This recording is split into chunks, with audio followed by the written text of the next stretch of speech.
Morning साथियों, उम्मीद करता हूँ आप लोग सब सही है। तो हम लोगों का आज का जो टॉपिक है वो है जैसा पावर हैंड टूल्स, है ना।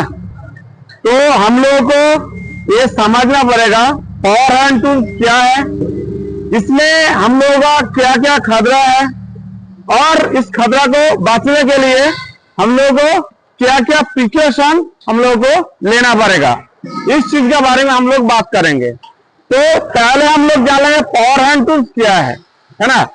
तो पावर हैंड टूल से वो टूल से जिसको चलाने के लिए हम लोगों का एक्स्ट्रा एनर्जी का, एक्स्ट्रा पावर का जरूरत पड़ता है और जो आप लोगों के द्वारा वर्कर की तरह चलाया जाता है, इसका नाम है पावर हैंड टूल।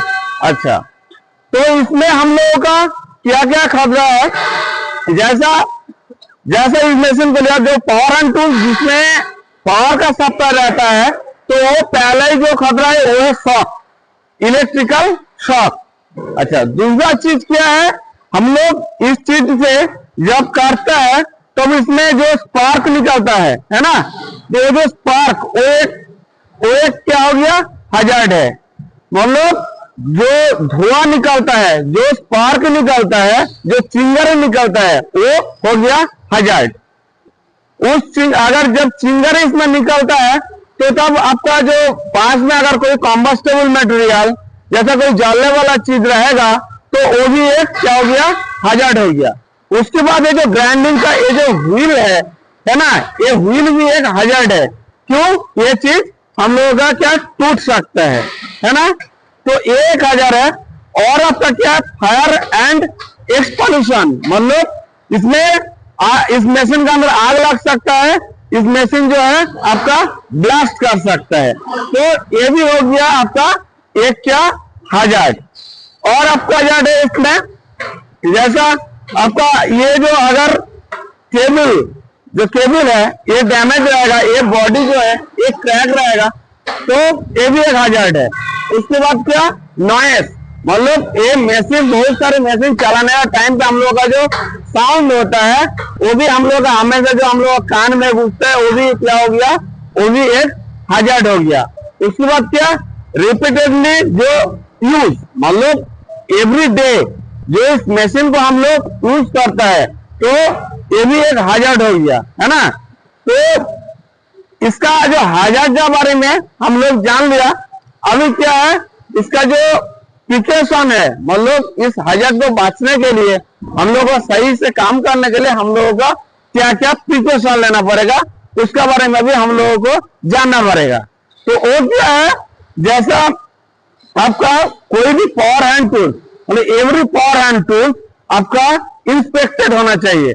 इंस्पेक्टेड मतलब टैगिंग होना चाहिए, जो इलेक्ट्रिशियन करता है, हाँ वो ये सर्टिफाइड करते हैं ना ये मशीन चलाने का लायक है, ये मशीन आप चला सकते हैं। तो क्या हो गया, तो पहला जो पॉइंट। उसके बाद क्या, आपको ये मशीन जो चलाएगा मतलब वो इसका ऑथोराइज होना चाहिए, मतलब कॉम्पिटेंट पर्सन होना चाहिए। ऐसा नहीं तो हेल्पर को इस मशीन को चलाने दे दीजिएगा तो वो अपना पैर में लगा देगा।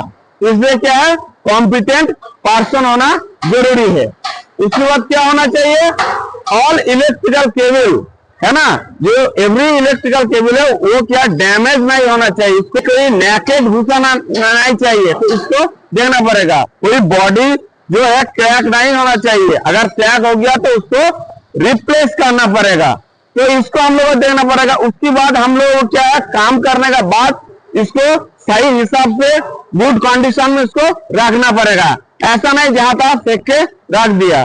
उसके बाद क्या, जैसा इसको कॉर्ड को ऐसे पकड़ के नहीं लेके चलना है, क्योंकि यहाँ से ये क्या होगा, खोल जाएगा, है ना, इसमें मशीन डैमेज हो जाएगा। उसके बाद क्या, देखिए इसमें आप लोगों का जो क्या है, एक छेद है ना, खाली है ना, ओपन है ना, ये क्या है आपका एयर को पास करने के लिए है ना। अगर ये छेद अगर आपका डस्ट से ये अगर धूल जम जाएगा, ये बंद हो जाएगा, तो इसमें क्या होगा, आपका ब्लास्ट हो जाएगा, समझ रहे ना। तो इसलिए इस मशीन को सही हिसाब से मेंटेन करना चाहिए। उसके बाद क्या, आपका जो ग्राइंडिंग का जो व्हील है, इसका जो आरपीएम का मतलब क्या होगा, रोटेशन पर मिनट, है ना। तो मान लो इसका जो इस ब्लेड का है, जो व्हील का आरपीएम हमेशा इस मशीन का आरपीएम से ज्यादा होना चाहिए। इसका एक्सपायरी डेट भी देखना पड़ेगा। उसके बाद हम लोगों का और क्या क्या देना है इसमें, हाँ जो मेन है हम लोग का जो पीपीस है ना, जो हम लोग का पीपीस दिया गया है उसको यूज करना है। जैसा आपका ग्लव्स हो गया, गोगल्स हो गया, फेस शील्ड हो गया, एप्रोन हो गया, तो इस चीज को हम लोग क्या है उसको यूज करना है। उसके बाद हम लोग क्या है, इसका नाजदीक में, इसका पास में हम लोगों को एक तो फायर एक्सटिंग्विशर लगाना पड़ेगा। अगर कोई आग लग जाए तो उसको बुझाने के लिए। उसके बाद और क्या है, आपका जो और इसका जो केबल है आप लोग डीबी से लेके आता है, तो वो जो डीबी का जो आरसीसीबी और आरसीसीबी मान लो रेसिडुअल करंट सर्किट ब्रेकर, जो आपका 30 मिलीसेकंड का अंदर अगर कुछ मशीन में फॉल्ट हो गया तो वो ट्रिप हो जाता है। और क्या ईएलसीबी है, अर्थ लीकेज सर्किट ब्रेकर, जो ग्राउंड का साथ रहता है, तो उसको हम लोगों को इंश्योर करना पड़ेगा जिस डीबी में आरसीसीबी ईएलसीबी सब कुछ सही सही काम कर रहा है क्या नहीं है। जिसमें हम लोगों का आरसीसीबी ईएलसीबी नहीं होगा उसमें काम नहीं करना है, समझ आया ना। तो ये जो चीज बोला है उसको थोड़ा ध्यान देके मेंटेन करके हम लोगों को काम करना पड़ेगा। ठीक है, आज इतना ही, धन्यवाद। ठीक है।